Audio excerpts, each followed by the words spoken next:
Hi, my name is George Dagnino. I'm the editor of the Peter Dack Portfolio Strategy and Management. Uh, this video is a little bit off out of the box, so to speak. The reason is I'm thinking, what if the current business cycle is going to be different from what we experienced in the last 50 years? And I'd like to show you some charts to prove my point. And this is something that no one is expecting, and it's something completely different from what Wall Street is talking about. Uh, there is, I can show you a chart that says the business cycle is 4 years from bottom to bottom. Every time, I'll show you the chart. Every time it's 4 years. But this time, the one that started in October of last year, 2022, is behaving in a strange way. Usually when a business cycle starts, it just pops up and you see that, all the strength of the economy after maybe a recession or a very slow growth period, you see the economy just bouncing up and boom, going. Everybody is happy, and low interest rates, and manufacturing is going up, the inflation is low, consumers are buying, consumer sentiment is rising. But we had a pop beginning last fall, but I'm not sure that that pop is going to continue. And if it doesn't, then since from bottom to bottom is 4 years, then it could be that the next bottom of the is going to be in 2026. So this is a possibility. I'm going to like to show you some charts to to prove my point. I'm probably 50%, 55% sure that this could happen. This could happen. By the way, if you subscribe to this channel, to my channel, I would really appreciate it. Okay, so let's see the data and let's go from there. This is the curve of the business cycle as we computed from market data. So every minute or every second we compute this curve, and it's very peculiar, but it works like a gem. Happens when the economy is strong, and this is when the economy is slowing down. This is strengthening again and weakening again, and the markets know that, and that's why this curve here, is reflecting the business cycle. So what you see from 2020, boom, the economy started booming because of all the money that they spent and so on.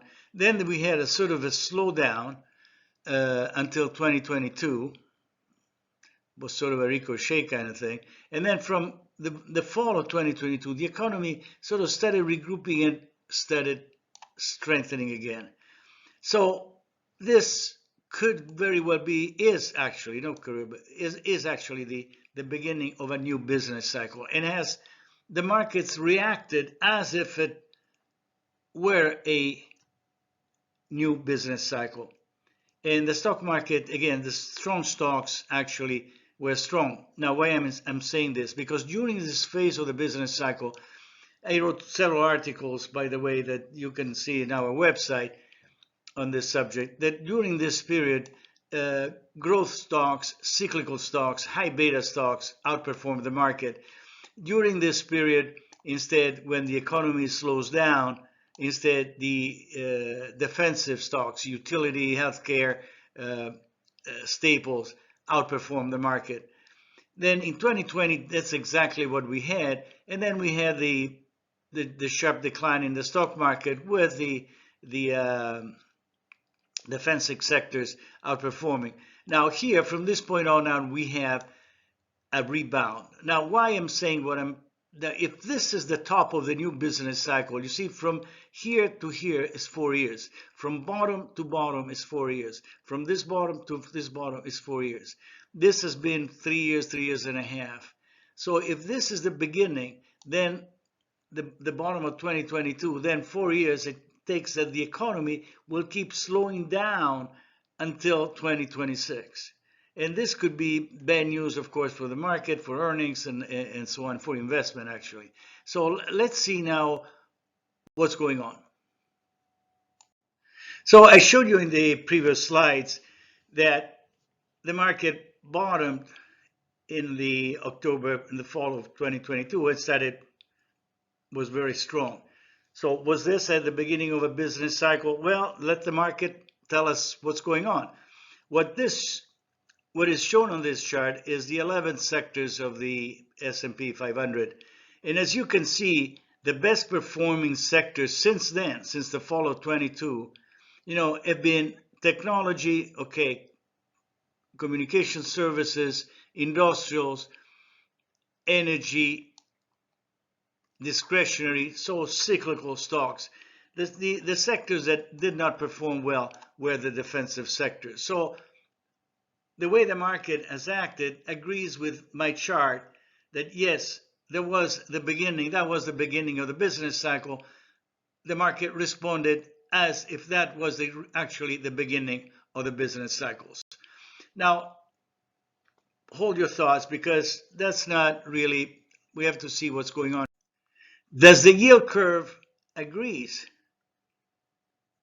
Does the yield curve agree that we are the beginning of a new business cycle?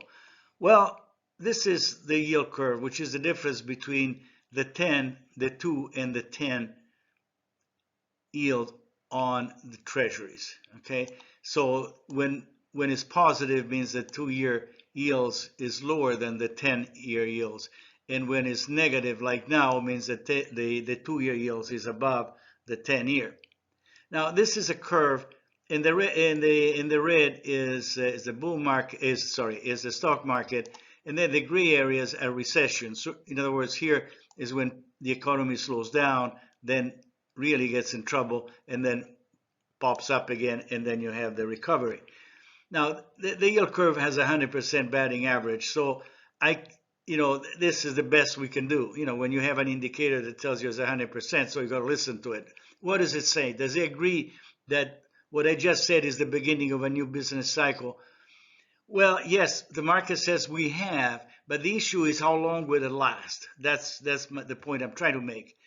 Well, the basic pattern of the business of the yield curve is that when the yield curve turns positive, okay, so the 2-year declines below the 10-year, then after a year and a half, first you have the recession, the gray area. Then you have the end of the gray area, and then you have the expansion. So, and this happened also here, it happened here, it happens here, and it happens here. So, in order for the business cycle that we just said started, quote unquote, it takes this curve to be positive, and then after a year and a half, you have the expansion. That's what history says. This is the 100% batting average. So I got to believe that, okay? So what is saying then, the yield curve, it says, okay, George, what you saw from October to 2022 to October 2023 is the beginning of a business cycle, but that's a fake because pretty soon is likely to peak and then decline. For how long? Well, we said that for bottom to bottom of a business cycle, it takes roughly 4 years.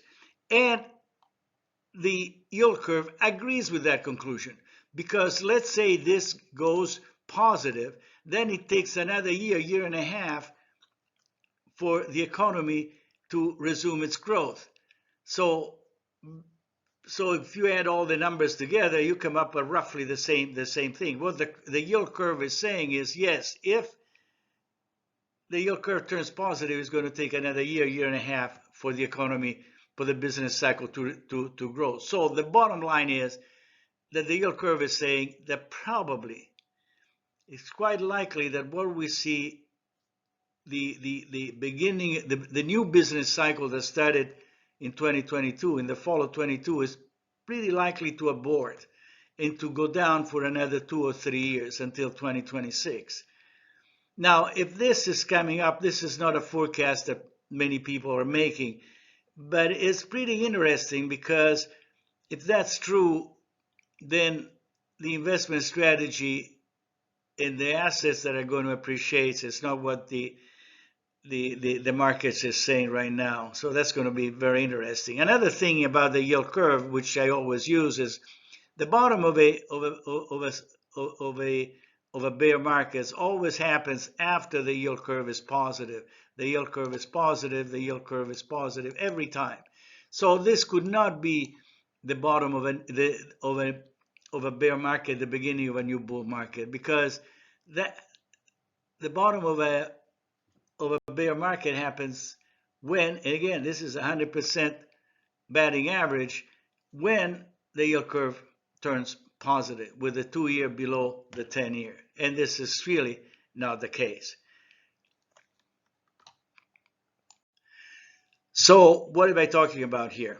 Well, this is the business cycles as we compute it from market data every second, okay, as long as the market is open. And this is the peak of a business cycle. The reason this peak is important is because during this time, cyclical stocks outperform, but in a down, when the business cycle declines, then the defensive sectors outperform. And this has happened all historically. That's always has happened. Now, if this is a peak, so imagine this point to be this, the business cycle is going to decline for another 2-3 years, which means the investment strategy that worked so far, and as we saw before, technology and cyclical stocks, from this point on, the investment strategy, the successful investment strategy, could be very different. So this turning point is very, very important. I follow it very closely. And quite frankly, again, as I said, a new business cycle starts with very low interest rates, declining inflation, steep yield curve. So this could be very well be a fake that people believe is a new business cycle, but just because it's propelled by a lot of money from the government. But this could be a turning point, and from this point on, business could very well decline. Well, if you subscribe, please do subscribe to my channel, so as I I can keep you posted about if what I'm saying might happen, it actually is going to happen. So anyway, if you subscribe, that would be great. By the way, I publish and edit and publish the Peter Dack Portfolio Strategy Management. You can get some free subscription on the website www.peterdack.com. This book was commissioned by McGraw-Hill Education because they liked what I was writing. They asked me to write a book, and has been quite successful, translated in many Asian languages, so is available on Amazon, of course. These are the 2 other books I wrote. All my videos are on, and podcasts are on at George Dagnino 5017. Well, thank you for reviewing this video, and I hope that I gave you some good ideas and something to think about it. And I think it's actually very important, because if this business cycle aborts, there will be some surprises in the financial markets. But anyway, the markets will tell us, and I will keep you posted. Please do subscribe. Thank you very much for visiting. Thank you so long.